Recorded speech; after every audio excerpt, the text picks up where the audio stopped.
Thanks for joining us. I'm Allison Aubrey of NPR News, sitting in for Diane Rehm. Donald Trump unveils his slate of proposed Supreme Court nominees. The Democratic Party looks for ways to avoid a contentious convention in Philadelphia this summer. And the federal government and airlines begin to take action to fight long airport security delays. Joining me for the domestic hour of the Friday News Roundup, John Harwood of CNBC and the New York Times, Molly Ball of The Atlantic, and Stephen Dinan of the Washington Times. Welcome to the program, all of you. Good morning. So we also want to hear from you this hour. Give us a call, 800-433-8850, or send us an email at drshow@wamu.org. You can also see us on our live video stream this morning at drshow.org. Molly, I want to start with you. There's fallout in the Democratic Party after a, shall we say, raucous convention in Nevada last weekend. What happened? Well, the process for selecting Nevada's delegates to the Democratic National Convention is quite complicated. It begins with the caucuses that we had back in February, and then those caucuses actually elect precinct delegates who go to county conventions, and the county convention delegates go to state conventions, and it is the votes of those delegates that choose the national convention. And that's why they were all gathered in Las Vegas. That's why they were all gathered. And so I actually covered this as a local reporter in Las Vegas in 2008, when, of course, it was also hotly contested all the way down to the end between Barack Obama and Hillary Clinton. And it is imperative that the campaigns, if they understand the rules, get their supporters to fill these delegate slots so they have the votes to get the delegates in the proportions that they were voted in the original caucuses. The Sanders campaign apparently neglected to do that, but many of the Sanders supporters felt that they were being unfairly disqualified from casting votes based on the rules for for voter registration. It gets very technical. And that's when it started to get ugly. But is that the right? upshot is it did get very ugly, and there were threats hurled. There were some physical altercations. The state chairwoman faced days and days of disgusting, death threats and voicemails and nasty stuff. And I think the takeaway from this is that as we reach the sort of bitter end of the Democratic race, there is not a real coming together on the part of the supporters of the two candidates. And maybe this is just a small faction of dead enders for Bernie Sanders, the hardest core of supporters, but there definitely does exist a hard core of Sanders supporters who are very angry and very opposed to Hillary Clinton, and maybe hard to reconcile. Got it. And John, it seems a growing number of Democrats are bracing for a divisive convention in Philadelphia. There are reports the DNC plans to offer Sanders a key concession at the convention. Do you think that's going to be enough to satisfy Sanders supporters? Probably in the end. When you're in the heat of it at the end and you're Hillary Clinton and you're wanting to turn to Donald Trump, and Bernie Sanders is resisting and he doesn't seem to be in a very good mood. If it was a basketball game, you'd say it's getting a little chippy. But we had the same thing going on in 2008. Hillary Clinton went all the way through June. Mm-hmm. We had a likely nominee in Barack Obama who people weren't sure as Democrats that you could elect an African-American candidate. Right. So there was a lot of anxiety at that time. Is she hurting him? Is she going to undermine him? There were statements that were made in the end by her that were seen as divisive.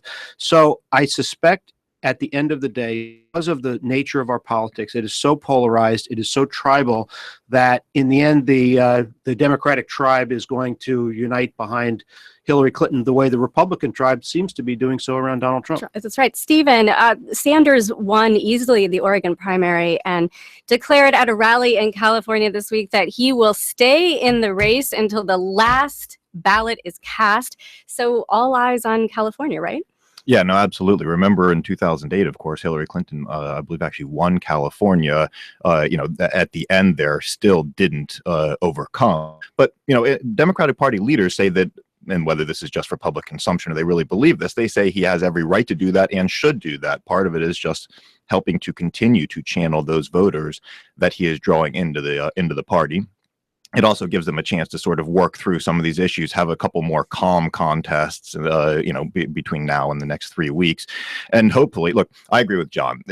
In the end, look at what did happen with the Republicans. The antipathy toward Donald Trump there a month ago was easily the same as what you're seeing among the Bernie Sanders supporters for Hillary Clinton. And now, everyone's rallying around. The only conversation in the Republican Party is basically some Washington punditry and a few politicians. If you talk to voters out in the country, they're perfectly fine with him. That's almost certainly going to happen with Democrats. Molly. Just to play devil's advocate on that, though, the difference between the Democrats in 2008 or even the Republicans this year and what's happening in the Democratic Party now is that so much of Bernie Sanders' support comes from independents and from young people who've never voted before. So these are not reliable Democratic voters. It's true that reliable partisans tend to rally around their nominee, but the Sanders supporters, a lot of them, may not feel any loyalty to the Democratic Party. So we don't know what they're going to do. Make it harder to bring them into the fold. But they also, of course, didn't start off as part of the Democratic base baked into the cake. They do matter if she wants to reestablish the full Obama coalition, but they're not necessarily part of the Democratic base if you're talking about a base versus base election. So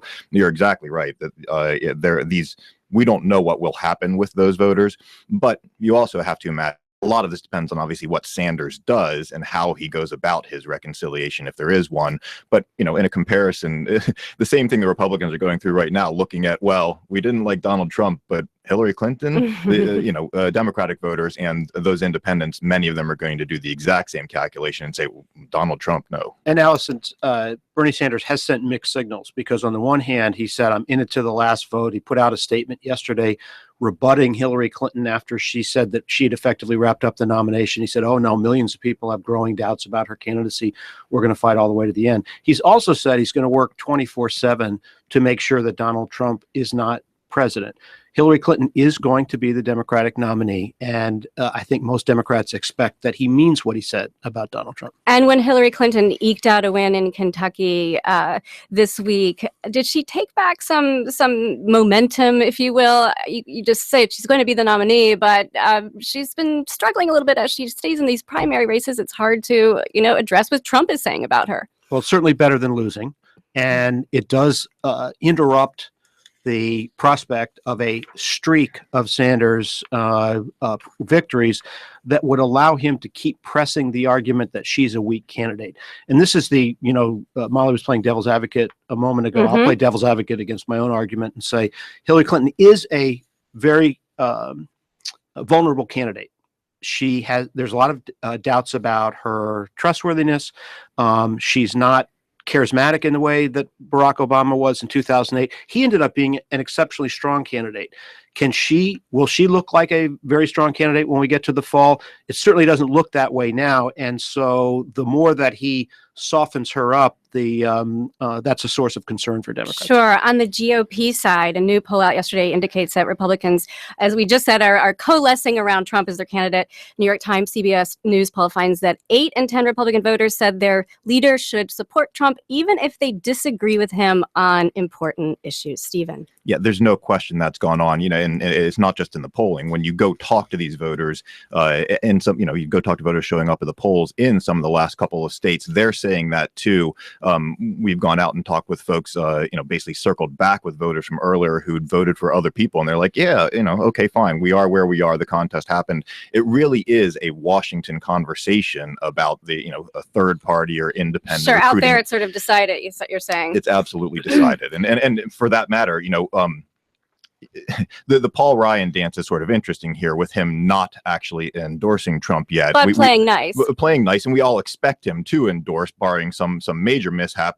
That's simply a matter of the House Republicans are working on their own agenda, and they need to make sure that agenda doesn't end up too much in conflict with Donald Trump's agenda. So they will eventually get there, but for a few very loud voices. John, I will say that 8 in 10 is not good enough in the system that we have right now. Every recent Republican nominee has gotten more than 90% of the Republican vote. Donald Trump isn't quite there yet. He's made progress. In April, in our NBC Wall Street Journal poll, he was at 72% with Republicans, but he needs to do a lot better. There are more Democrats than Republicans. Republicans typically have a higher degree of cohesion. And on Paul Ryan, last night, Donald Trump was giving a fundraiser for Chris Christie, and he talked about trade. which is something that Paul Ryan cares a lot about. And he said, we're going to make the best deals for our country. Might be free, might not be free. That's not Interesting. That's not what Paul Ryan wants to hear. Got it. So at the same time that Trump this week started showing signs of being a more traditional candidate, if you will, Molly, hiring pollsters, installing state directors in key battleground states, Ohio and Florida. What do you make of this? Well, there's a degree to which when you become the nominee, the establishment sort of takes over and a lot of things go on autopilot. So even as Trump has indicated no interest in running a traditional campaign in terms of tactics, right? He said that he doesn't really believe in things like a ground game. The RNC will do all that for him, just as they did it for Mitt Romney. And the RNC, in fact, has been planning for 4 years to take over these operations because it is better positioned as a long-term institution to do a lot of the technical things that come with campaigns. But I'll believe that Trump is changing his own behavior when I see it, because he's repeatedly asserted that he might do that and then not done it. Got it. Stay with us. More of our Friday News Roundup coming up after a short break. I'm Allison Aubrey of NPR News, sitting in for Diane Rehm.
For Diane Rehm. If you'd like to join us, give us a call, 800-433-8850. You can also check out our live video stream at drshow.org.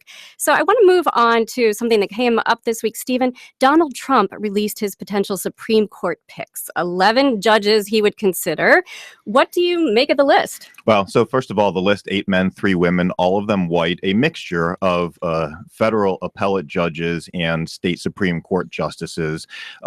Overall, a very conservative list with some very notable names on there. One that we had expected, first of all, because he'd said it, and second of all, just because of who was advising him on this, was Judge William Pryor. He's interesting for a whole bunch of different reasons. In particular, he sparked essentially the fight, one of the fights, the filibuster fights with Senate Democrats back under President George W. Bush. All of that bad blood is essentially now playing out with Merrick Garland and whatnot. So picking that name, a very important signal to Republican base, conservative base. There are also a couple of other names on there from the 8th Circuit Court of Appeals, both judges that he named from there, or that he listed from there. They were both part of a decision upholding a South Dakota, it was a law that required abortion doctors to tell their patients that abortion could lead to a higher risk of suicide. And there are obviously a lot of folks question whether that's true, but the judges in the 8th Circuit, including those two, upheld that law. Overall, look, the most the most exuberant reaction to this came from the pro-life community, who said, that's the sign we were looking for. Those are a good slate of judges. We have to get behind him. That was essentially the statement out of the Susan B. Anthony list. Paul Ryan, actually, his only reaction to the list yesterday, said, look, I'm not going to get into all this, but it's a pretty good list. And the pro-life issue plays very big in his calculations as well. The one thing worth adding, though, is he did not commit to picking one of those people that he listed. He said, I will pick somebody like these people. So I'm imagining that Trump's announcement takes some pressure off the Senate to move on the Merrick Garland before the lame duck. Is that right, Molly? Well, I don't know how much pressure the Senate was feeling in the first place. The determination on the part of the Senate majority Republicans not to hold hearings has held pretty firm. We haven't seen a lot of cracks in it. But, the question for traditional Republicans, conservative Republicans, social conservatives, as John alluded to, they like this list a lot. They just don't know if they can trust Trump to stick to it. And they have seen him be very unpredictable. But I think they want to get on board. And so this gives them an opportunity to say, even with all the reservations that we may have about him on a lot of issues, the Supreme Court is too important for us to stay home. I think that's the effect that the Trump campaign hopes this will have. John, the Supreme Court this week decided, in essence, not to decide a case that would have settled a dispute between religious employers and the Obama administration over the contraception issue and the Affordable Care Act. What happens next here? It goes back to the lower courts. Yes. This is one of the punts that occurs when you have an evenly divided court with an even number of justices on it. I think there are a lot of people who don't mind a little break in the wars over Obamacare, and so this amounts to a bit of a pause. But it certainly fuels the angst on both sides about who that ninth justice is going to be, and when is that person going to be picked, and who's going to be picking them. I don't know that we actually know that this was a 4-4 tie situation with this remand. Granted, it was earlier when there were 8 justices, but they had earlier signaled that they were looking for a compromise, and had actually taken this somewhat unusual step of asking for both parties to rebrief or add new briefs on whether they could come up with a compromise, and felt that there was enough grist in what those briefs were that there was a compromise. Look, so far we've had one labor decision. It was the California teachers and the labor union dues issue, where a 4-4 decision actually came through. There are a couple of others that may come up. In particular, the immigration, the president's executive action on immigration, and Texas's lawsuit against that, where a 4-4 decision is very likely, and that would leave the lower court, the appeals court's decision, which actually blocked the president's policy, that would leave that in place. But by and large, the 4-4 decisions have not played a major role. Democrats are very vehemently arguing that an 8-justice court does matter, but so far we haven't seen a lot of effect of that. Now, obviously, if it goes much longer, you will have a situation if you get into next year, or apparently the list of cases that they're already listing for next year is less than folks had hoped. So that may be playing out there. So on Tuesday, the Obama administration announced an increase in overtime eligibility. Molly, what does this mean for workers and employers? Well, I think we're going to see as it gets put into practice exactly what it means. This is a change going into effect that the administration had previously announced that raises the overtime threshold, so raises the level of salary that people can earn and still be entitled to overtime. This is something that I believe had not been raised for decades, and it had become a sort of a progressive cause by some of the same campaigners who are advocating to raise the minimum wage, saying this would put more money in the pockets of the middle class and working class and help people. Businesses, though, are saying that it will be a burden on them and will end up actually not helping workers because businesses will be forced to scale back to afford the salaries. Sure. So change will likely cause workers to receive more pay when they actually work overtime. What's the reaction, John, on the campaign trail? What are the candidates saying? Well, first of all, Republicans in Congress say that they're going to try to block this rule. And I think they will try to block it. I doubt that they can do that in the end. I think this is a big deal. This is something that Hillary Clinton welcomes. I don't know that we've heard from Donald Trump on the overtime rule, and Donald Trump has sent interesting signals at different points about wages for average workers. There was a debate where he was talking about the burdens on business, and he said wages are too high. This week, he talked about a willingness to increase minimum wage. That's right. Although it's not clear, is he talking about federally? Is he talking about state increases? But I think this falls into the category, like with the climate change rules, the Clean Power Plan that the administration has come forward, ways that the Obama administration is seizing to advance its agenda to try to take a step toward curbing inequality, raising middle-class wages that does not require Congress if they can simply avoid Congress blocking it. Got it. Speaking of the stances of the candidates, I want to go to you, Stephen. A New York Times article suggested that on a range of issues, Mr. Trump seems to be taking a page from the Sanders playbook, talking about the minimum wage issue, making clear his opposition to free trade will be a centerpiece of his campaign. Reactions to this? Sure, though I think Donald Trump might say that Bernie Sanders was taking a page from his campaign. Not in the point being that Sanders, I guess, has probably been very clear on those issues longer than Donald Trump. But it's no surprise to anybody that they've both ended up on the same stance on trade in particular, and focusing on income disparity from the Sanders campaign, and just on lower blue collar workers for the Trump campaign. It's interesting when you look at the exit polling. Democrats have been about split on the question of whether free trade helps American jobs or hurts American jobs. Republican voters, surprisingly, have been overwhelmingly in the negative on that question. And so it's always been this sort of reverse from how the sides line up politically here in Washington versus apparently how the voters out there see it. Part of that may just be that with President Obama in the White House, Democrats are maybe a little more willing to accept a free trade deal right now. But the very interesting and a lot of John had talked earlier about Paul Ryan and Donald Trump disagreeing on that issue. There are actually a couple of major things. Immigration, you would add that into that too. Two big issues that Paul Ryan stands for, and Donald Trump stands in opposition on both of those.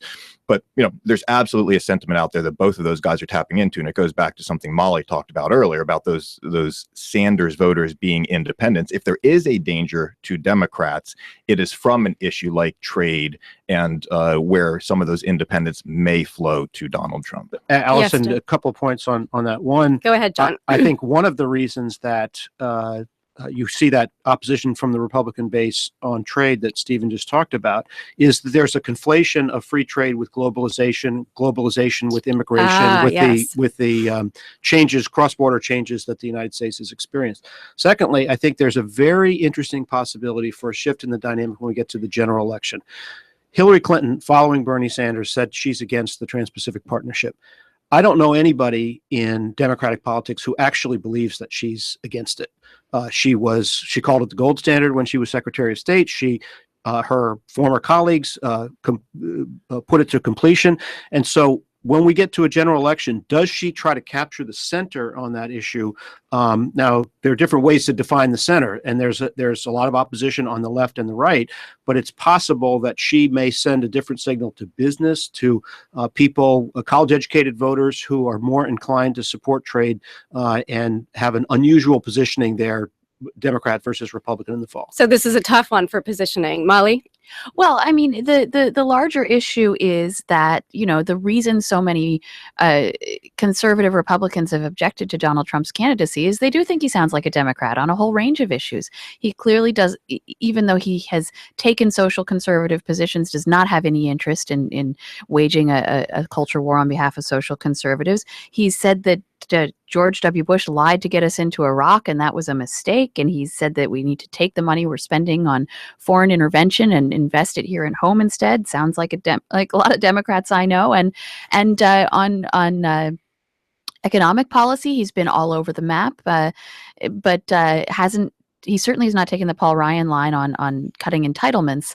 So the question, I think, for Trump is he going to run as sort of a Democrat in the fall election, try to make up for the Republicans he's lost by bringing in a bunch of voters in the center and even on the left? Or does he try to reassure conservatives by running more to the right? And I don't think we know that yet. And if he does that, will she make a more fulsome appeal to moderate Republicans? So we have an email from Paul in Oxon Hill, Maryland. He says, where is it written that aspirants to major party presidential nominations must throw in the towel and support the leading candidate before their conventions? I'm old enough to remember when these people would regularly take their delegates through the convention process and through actual votes on the convention floor. This is why delegates are selected to go to the convention after all. Bernie's delegates, and he goes on to talk a little bit more about what the Bernie supporters have earned. John. Well, I think the correspondent makes a good point. It is Bernie Sanders' right to continue his campaign. I think the reason why there is impatience within the Democratic Party towards Sanders has to do with the fact that there is a known opponent on the Republican side now. Sure. We have a polarized system where the familiar political armies line up each time. They're pretty closely divided. You need all hands on deck to beat the other side. And so there's an impatience to get that process going. But it is correct that we have in the past seen campaigns go all the way to the convention. And as we've discussed earlier, in the case of 2008, when Hillary Clinton took it not to the convention, but all the way to the end of the primaries, worked out okay. I'm Allison Aubrey of NPR News. You're listening to The Diane Rehm Show. If you'd like to join us, give us a call, 800-433-8850, or send us an email to drshow@wamu.org. You can also check out our live video stream. Molly, I want to talk about Trump and women. There was a bit of a kerfuffle, you could say, following a New York Times article that was pretty critical. It included interviews revealing what the New York Times reporters called unwelcome advances and unsettling workplace conduct. Tell us about this. It was a fascinating article, and I think it was more nuanced than the way Trump described it, which was as a quote, hit piece. But if you read the whole very lengthy article, there were a lot of very interesting interactions detailed, and some of the behavior was certainly unsettling, certainly creepy, certainly not acceptable behavior toward women by Trump, but he also had a record of promoting women in his companies and giving women positions that were very unusual in the real estate industry at the time. So the idea of him as just sort of a straight up woman hater, and as his father was described as not approving of some of the women that he put in high positions, but and Trump clearly was willing to break the mold in that way. So I think there was a nuanced portrait. Trump took issue with it very loudly, and the woman quoted in the lead of the piece came forward to say that she felt that her quotes had been misrepresented or wrongly framed. So you see Trump trying to throw up a cloud of doubt around this whole issue. The fact remains, Trump is very strongly disliked by women voters. They are the majority of the electorate. And I don't think it's enough simply to cast doubt on a negative New York Times story for him to begin courting that vote. And it's going to be interesting to see as this campaign proceeds how the female electorate continues to respond to Donald Trump. Stephen, as Molly just said, one of the women quoted in the piece came out and said, I'm not so happy with the way I was portrayed here. What do you make of this? Well, so look, I think Molly's analysis is right on that. You could actually have, the New York Times could have led that article off with the part about, a very striking part about how much he broke the mold of the real estate companies in promoting and giving a lot of responsibility to women executives. And, the New York Times chose to go a different direction. And that's part of why in that, plus the fact that several women have come out and said, look, they got what I said wrong, or I didn't even want to talk to them. And they took some, in the case of the former Miss California, I believe, saying I didn't even want to talk to them. So they had to go to my book to take stuff out of context. This is one of those things that the story's sort of become a Rorschach test for a lot of folks. If you go into it thinking Donald Trump is sort of, a brash and sort of outlandish personality, but you don't necessarily mind him, you're not going to mind a lot of what you see in there. But if you go in with the attitude already that, well, what I've seen of him makes me creeped out by him, you're going to find a lot more ammunition to be creeped out by him. John. I would just say, I agree with Stephen. It is a Rorschach test, I think in a slightly different way. It has to do with your cultural orientation and your subjective judgment about right and wrong and appropriate and not appropriate. So you had both a layering of reporting and analysis in the piece. The reporting hasn't been questioned. The problem is the analysis. And so the reporters looked at the same facts involving this incident with the woman and drew a different conclusion than she drew about it.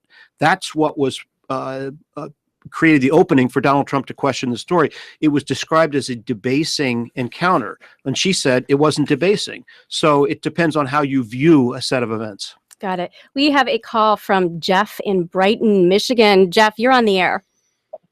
Hi, I heard a really wonderful op-ed, I think it was Sunday on the media with Robert Krulwich, in which he opined addressing what he sees as a sort of general media normalizing of the Trump personality. And I'm glad that you're sort of addressing the in-the-weeds set of articles that are bringing to light some of what I would call more than just brash personality tics. Thank you so much for that call. Coming up, your calls and questions. Stay with us. We'll be right back.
Welcome back to the Friday News Roundup. I'm Allison Aubrey of NPR News, sitting in for Diane Rehm.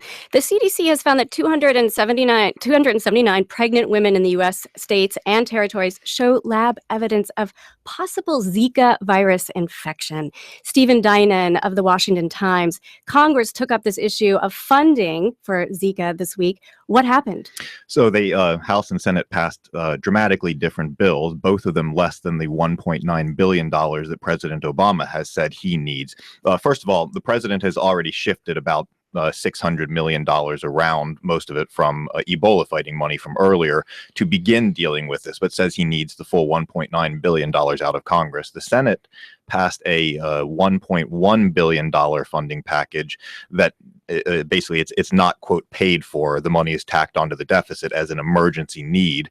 House Republicans have gone a different direction. The House passed a bill in about the $600 million range, and they have shifted money from other funds to pay for it. The White House has a veto threat on that, saying, no, this is an emergency. We didn't envision it when we reached the budget numbers we're operating under here a year and a half ago. So at this point, it makes sense to tack it on to the deficit. They're not happy with the Senate's lower number, 1.1 billion, but they're probably willing to accept that. That was a bipartisan compromise out of there. Maybe most interesting, the administration has deployed a number of its top experts to Congress and sort of just interviews and whatnot to make the case that this is a very, very serious possibility of an outbreak here in the U.S. As far as we know right now, the virus is not spreading through mosquito. All the cases, or almost all the cases, are travel related or sexual contact. People with coming in from places from where South they're getting, America, et cetera. And so the big worry, though, is that as the weather heats up and those mosquito populations become active, that you will have a mosquito-borne outbreak, and that's when things get very serious. One other thing that's sort of interesting, you've had a couple of unique breaks in Congress, in particular Senator Marco Rubio, who late of the Republican presidential campaign, actually was pushing for the full $1.9 billion, sort of a partnership with President Obama, pushing for the full $1.9 billion. Is that because Florida? That's because Florida, absolutely. So there, you can go online and see the maps and where they draw. They basically draw the maps based on how successful they expect the two different types of mosquitoes that are considered the biggest carriers of this will be, and how active they'll be. And obviously, the southern states are a prime area for the chief carrier mosquito. We are going to open the phones. Zach from Indianapolis, Indiana, you're on the air. Hi guys, how you doing? Thanks for taking my call. Sure. I was just going to comment. I think you guys are missing something in the mood of the country as it relates to crossover from Sanders to Trump. I mean, his background, I'm a risk management professor. I put myself through college twice, supported Obama twice, and worked on his campaign actively the first time. And frankly, I and most of the people I know, we've gotten to a position where we're just so sick and tired of people getting elected. They never go to work. All they do is fundraise, support special interests, and it's just status quo all the way while the country rots. I mean, as a risk management professor, I sit in insurance classes with students where we bang out, solutions to Social Security in an hour. It's just the courage to implement. And so it's, all things being equal, I'll take Sanders because I think the billionaire class and those guys have had a good run for a long time. But barring he's not going to make it, I hate it, but I got to go with Trump. I don't know what he's going to do, but frankly, anything but the status quo is preferable. John in action and gridlock in Washington, driving people to Trump. I will believe that there is a large Sanders to Trump crossover when I see it. I simply have a hard time believing that people who support the aspirations that Bernie Sanders is expressing are going to look at the choice in the fall, look at the two political parties, and cross over and vote for Donald Trump. And the same's true in the other way around as well. I'll disagree with that. Sure, I've met some of these people, and there are a lot of Sanders supporters who are ideological liberals, who believe that Hillary Clinton is too centrist to establishment, or who are responding, strongly to his big liberal ideas. But there are a lot of them who are just mad. And as this caller was saying, just want to break up and disrupt the system. I have met people at Trump rallies who say Sanders was the only other one they would consider voting for. And I've met people at Sanders rallies who say Trump is the only other one that they would vote for. So I think that you're right to be skeptical of how large a faction this is, because partisanship is such a strong force in our politics. But this is a very unusual election, and I don't rule out the possibility that this is that there is a significant faction of these Stephen voters. Dinan of the Washington Times, the year of the renegade. Well, I mean, if you ever wanted a contrast in exactly what Molly was talking about the not necessarily the ideological positions, but the broader sort of where they come from, this is it. The Clintons, she's run before her husband was president, the ultimate insider, and a guy who hasn't decided on what political party he is until recently. Who you can't pin him down on anything ideologically, but is basically a statement of anger and anti-establishment. We have a call from Clay in Townsend, Vermont. Clay, you're on the air. Great. Good morning. Hi. Good morning. There was a statement made earlier by one of the panelists that addressed that there's local caucuses in Nevada, and then they move on to the county caucus level, and then they go to the state convention. Mm-hmm. It was inaccurately described. Let me just state what happened is it was Hillary initially won Nevada at the local caucus level. When we moved to the county level, her supporters didn't show up at the county level in the numbers that Bernie Sanders did. So Bernie won Nevada at the county level. Now, fast forward to the convention, which, by the way, there are no arrest records. It was very vocal. Of yes, people were disenchanted because they were disenfranchised, because there was a rule. The first order of business at the state convention was to suspend the normal rules and in place use some temporary convention rules. That was the first order of business. And the convention rules that were being suspended were to, normally you use the county level delegates to determine your proportions at the state level.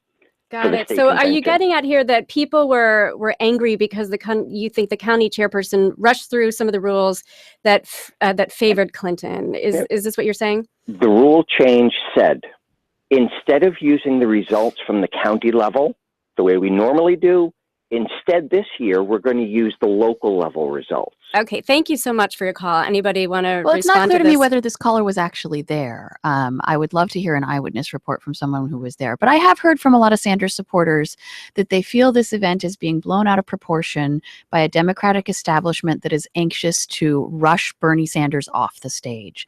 That there have been other clashes in other states where perhaps it was the Clinton supporters who took the lead, and those have not gotten the sort of national attention and the sort of full-throated condemnation from the Democratic establishment, the calls on Sanders to apologize for his supporters' behavior and so on. And some of the Sanders supporters feel like this is just an attempt to silence them and to silence their concerns, even if you disapprove of their behavior, that it shouldn't be an excuse to say this means Bernie Sanders has to, quit the race. Sure. We have a call from Elizabeth in Tampa, Florida.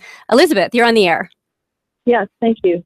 I just wanted to make a comment about the New York Times article. I read the article myself, but I can say that, I don't see how you could say that it could be a Rorschach test when you'd have to be in a cave not to already know what how Trump is with women, with everything that we've been seeing on the debates and everywhere. If you read the New York Times article, it's obviously just going to reinforce what you've already seen for yourself from Trump himself. So I don't really see the importance of going back and forth and, saying, well, is this really true? Is that really true? I understand the importance of journalistic honesty, but I totally believed everything in it.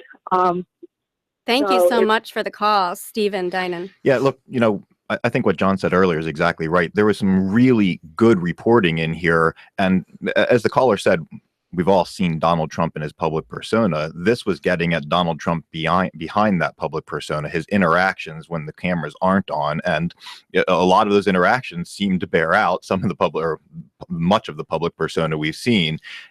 The reason I say that you can get out of it what you put into it is that other part of the article, the advancement of women, is a very striking thing about his career. And I'm sure some psychiatrists would love to sort of discuss the mashing those two up together. Molly. Well, and I think the way a Trump defender would describe it is Trump treats women the same way he treats men. He insults them a lot.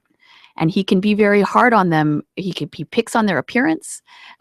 He gets at some of their insecurities, vulnerabilities. And this week he didn't exactly say, I'm sorry, but he did sort of say, oops, I said those things in the past. Right. So he may not always be a gentleman, whether you're a man or a woman, in his personal conduct, but he respects merit. That's what Trump says, is that he respects merit no matter what its skin color, its gender, whatever. And that is what he hopes will be the selling point with women as well as men. Got it. John. I would just say there are large numbers of people in the country who have a different view of how men and women should relate to one another or do relate to one another than the one that's prevailing in most circles on East and West Coast media. And Donald Trump speaks to those people. It's a more tradition-minded approach, and that's reflected, and that's one of the reasons why people like Donald Trump. He says, I'm not politically correct. Got it. Over here, Stephen. I would just add on, Molly made a very interesting point, and we sort of have an example of this recently. In the article, Trump was quoted as telling one of his employees, gosh, you sure like your candy. Just this week, Donald Trump made fun of Chris Christie over, hey, Chris, have you stopped eating Oreos yet? So he really does sort of use the same teasing's probably putting it too mildly, but the same jibes against both genders. And the language, he referred, I believe, to one of his employees as honey bunch or something like that. There are some people who think that is a harmless term of endearment, and other people who just say, look, that's just disrespectful. Correct. So that's sort of that's a bit of the divide we have in the country. Sure. We have an email from Deneen in Ann Arbor, Michigan, weighing in on the conversation we were having about this crossover from Sanders to Trump. And she says, no, I am a Sanders supporter, but there is no way I would ever vote for Donald Trump. He is a demagogue, pure and simple. We also have a call from Richard in Washington, D.C. Richard, you're on the air. Yes, I am a Bernie Sanders supporter who will be voting for Donald Trump in November if Hillary Clinton is the Democratic nominee. All right. I do not. Yeah, I don't think she's trustworthy. I'm a 1 to 2 issue voter, and one of those main issues is trade. And I just don't think we can trust her to, in any way, make trade benefit the citizens of the United States. All right. I'm Allison Aubrey of NPR News. You're listening to The Diane Rehm Show. Stephen, you want to respond to this caller? Well, everything we said earlier is exactly right. There is a lot of anecdotal evidence out there. How big that population is, we'll have to see. But the caller mentioning trade is obviously very important. Look, Donald Trump is counting on those sorts of voters to rearrange the electoral map that's existed in the past. It's certainly one of the reasons why you saw the recent state polling showing Pennsylvania much closer than it's been in the past. Molly. I don't know if he's still on the line, but I would love to ask that caller if his mind would change. He's gone. If Bernie Sanders or people like him, if their minds will change, if Bernie Sanders is on stage with Hillary Clinton holding hands and saying, in the most forceful tones, this is the candidate that we must support.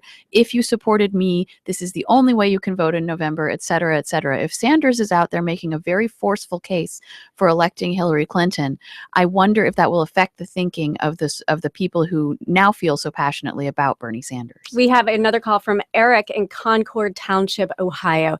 Eric, you're on the air. Hello. I wanted to make a comment about the comment that somebody made that Bernie Sanders supporters may end up going to Donald Trump instead of voting for Hillary because they want change. And I just think that is a big mistake because in 2010, the Tea Party kind of got their fingers on stuff and said promised a lot of things to happen.